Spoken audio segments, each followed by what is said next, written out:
Online లావాదేవీల్లో మోసాలకు పాల్పడుతున్న వ్యక్తిని పోలీసులకు అప్పగించాడు ఓ వ్యాపారి. విజయవాడ వెంకటేశ్వర టైర్ షాప్ కి వెళ్లిన ఓ వ్యక్తి తన పల్సర్ బైక్ కు టైర్ కావాలని కొనుగోలు చేశాడు. డబ్బులు యూపీఐ ద్వారా చెల్లిస్తానని చెప్పి స్కాన్ చేశాడు.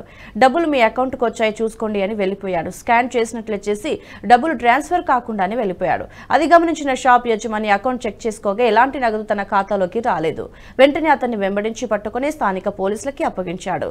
నిందితుడిని అదుపులోకి తీసుకుని విచారించిన పోలీసులు చెడు వ్యసనాలకు అలవాటు పడి ఇలాంటి మోసాలకి పాల్పడుతున్నట్లుగా తెలిపారు. ఉయ్యూరు పట్టణంలో వెంకటేశ్వర టైర్ షాపుకి చెందిన యజమాని కంప్లైంట్ ఇచ్చాడు. అతని షాప్కి ఒక కుర్రోడు వచ్చి ఒక పల్సర్ 220 బైక్ టైర్ కావాలి, అలాగే యాక్టివా బైక్కి టైర్ కావాలని తీసుకున్నాడు. తీసుకున్న తర్వాత డబ్బులు ఫోన్పే ద్వారా చేస్తానని చెప్పేసి తన మొబైల్ తీసి ఫోన్పే చేశానని చెప్పి అమౌంట్ చూపించాడు.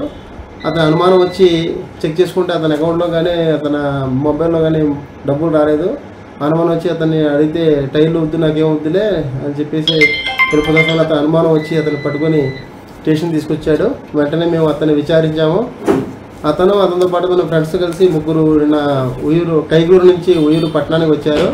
వచ్చి వీళ్ళు ఒక ఫ్రాంక్ యాప్ అని చెప్పేసి డౌన్లోడ్ చేసుకుని దాంట్లో వాళ్ళు పథకం ప్రకారంగా జనాల్ని మోసం చేసే విధంగా వాళ్ళ దగ్గర పేమెంట్ అయినట్టు గేట్వే ద్వారా పేమెంట్ అయినట్టు చూపించి ప్రజలను మోసం చేస్తున్నారు. ఇలాంటి ముగ్గురు వ్యక్తుల్ని అరెస్ట్ చేసి రిమాండ్ చేయడం అయింది.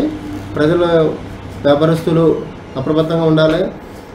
ఫోన్పే ద్వారా పేమెంట్ వచ్చినప్పుడు వచ్చిందా లేదా నిర్ధారణ చేసుకున్న తర్వాతే తమ యొక్క వ్యాపారం కొనసాగేలా చూసుకోవాలని అందరినీ కోరుకుంటున్నాను. నిన్న ఉయ్యూరు పట్టణంలో వెంకటేశ్వర టైర్ షాపు.